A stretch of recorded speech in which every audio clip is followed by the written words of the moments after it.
రైతు సోదరులకి విజ్ఞప్తి అండి.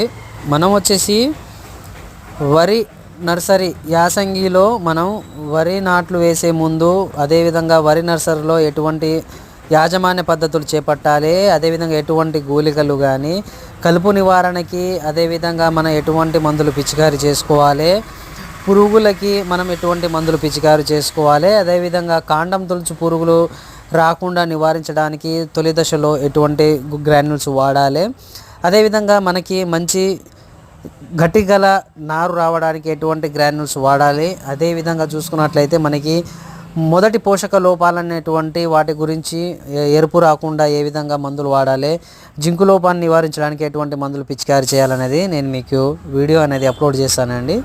సో మీరు మంచి క్వాలిటీ గల నర్సరీ రావడానికి చూసిన వారైతే కంపల్సరీగా నెక్స్ట్ వీడియో అనేది చూడండి. మీకు మంచి దిగుబడిని వచ్చే పద్ధతులు అనేది నేను చెప్పడం